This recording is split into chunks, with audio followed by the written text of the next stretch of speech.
datangnya junjungan Nabi kita, baginda Nabi Muhammad Sallallahu Alaihi Wasallam, membawa penerang, membawa perbaikan di dalam akhlak orang Arab pada waktu itu, ya. Lahirnya Rasulullah, ya.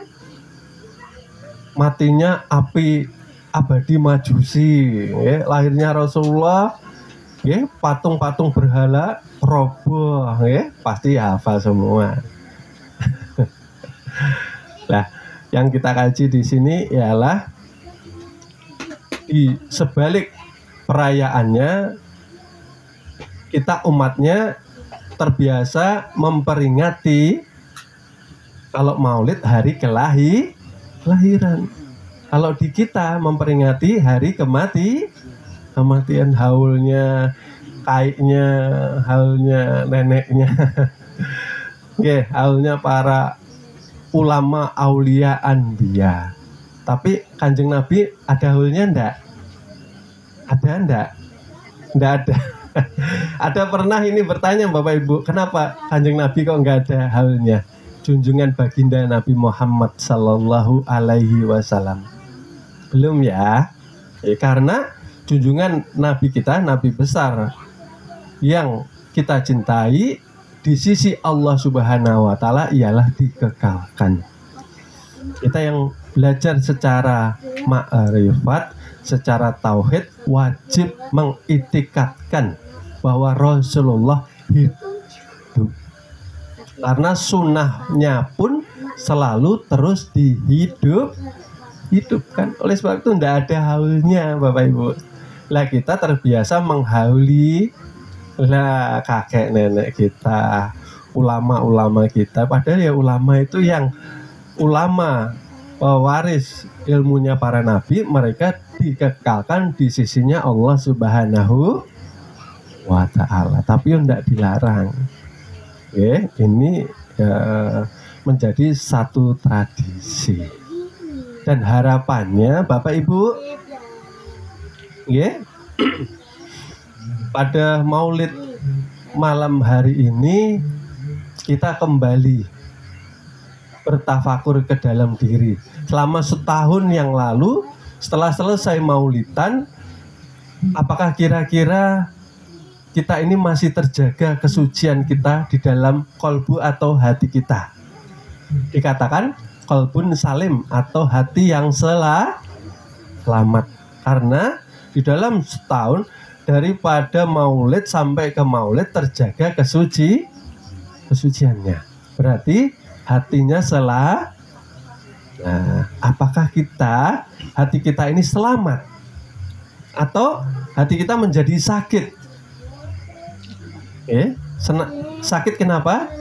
Karena kita meninggalkan petunjuk daripada Al-Quran dan Sunnah. Kita meninggalkan hakikat daripada peringatan Maulid itu sendiri, yang ketika junjungan Nabi besar kita dilahirkan, kita harus di sisi tauhid harus mampu kembali lahir di dalam keadaan fitrah suci bersih kembali. Karena setiap manusia, setiap bayi dilahirkan dalam keadaan bersih dan suci. Dan kebanyakan bayi ketika lahir menangis. Kenapa menangis? Karena ketakutan dengan janjinya ketika waktu di alam kesucian atau di rahim karena di dalam rahim ibu telah berbaiat kepada Allah Subhanahu wa Ta'ala. Masih ingat janjinya dengan Allah, alastu bi rabbikum, siapa Tuhanmu? Lalu bala sahidna, engkau ya Allah Tuhanku. Nah, setelah baiat itu apakah kita mampu menjalankan perjanjian itu setelah dilahirkan kembali ke alam dunia? Karena setelah dilahirkan kita lupa dengan janji itu. Ketika kita dilahirkan, disertailah kita dengan ujian yang berupa hawa nafsu. hawa nafsu itu pun terbagi daripada dua bagian. Ada yang baik dan ada yang selalu mengajak kita kepada yang kepada keburukan ialah hawa nafsu syaitan dan hawa nafsu haiwan. Di situ bayi menangis, Bapak Ibu, karena merasa terlalu berat menjaga amanah. Di mana amanahnya?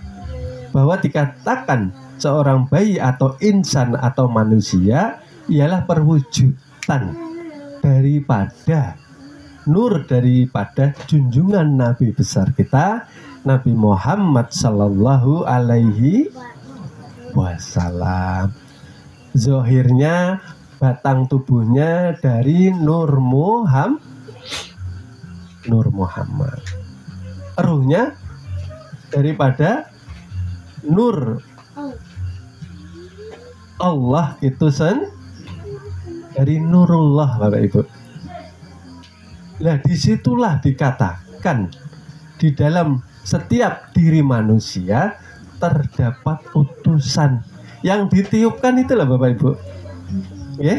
Itu utusan. Oleh sebab itu ditiupkan. Bukankah kita ini manusia awalnya ada atau tidak, Bapak Ibu? Tidak ada. Adanya kita karena diadakan. Oleh sebab itu sebelum Nabi Adam tidak ada siapa-siapa kecuali nur daripada junjungan Nabi besar kita Nabi Muhammad Sallallahu Alaihi Wasallam menjadikan sifat itu dikatakan wujud yang terlihat menjadi seluruh alam semesta serta batang tubuh manusia. Oleh sebab itu tubuh manusia mempunyai lafaz mem ha mem memda. Jikalau kita tidak mengkaji ilmu seperti ini, bagaimana kita mampu kembali menuju kepada fitrah manusia bersih dan suci? Bagaimana kita terhubung kepada Tuhan kita? Karena hanya dengan wasilah junjungan Nabi besar kita, Nabi Muhammad Sallallahu Alaihi Wasallam, maka kita mampu mendapatkan syafaat. Oleh sebab itu harus pinandu, harus paham, harus mengerti yang dikatakan ilmu mengenal diri. Setelah mengenal diri bahwa diri ini nyatanya tiada. Karena sifat 20 yang pertama sifat wajibnya Allah itu ada. Mustahil kepada kita dikatakan Adam ialah tiada. Lah, ketika kita tidak mengenal jati diri, maka ananiah kita ini yang membesar. Disitulah kalbu kita terjangkit penyakit, dikatakan hati kita sakit. Kalau sakit kita tidak mampu tafakur atau introspeksi diri.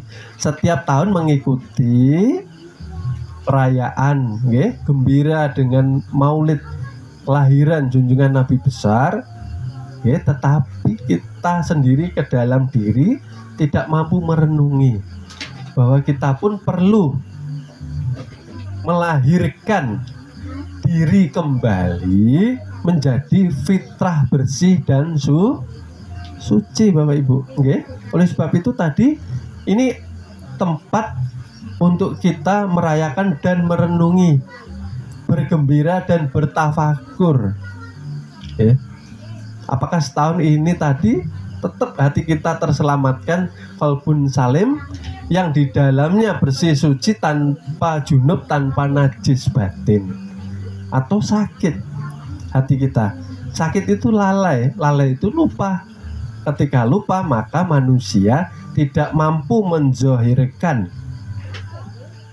dari sifat-sifat Nur Muhammad itu sendiri. Karena sifat Nur Muhammad itu sifat yang terpuji, sifat dan akhlaknya mulia. Makanya sering kita ulang-ulang bahwa paling tidak kita harus mampu meneladani sidik amanah. Tablik fatona.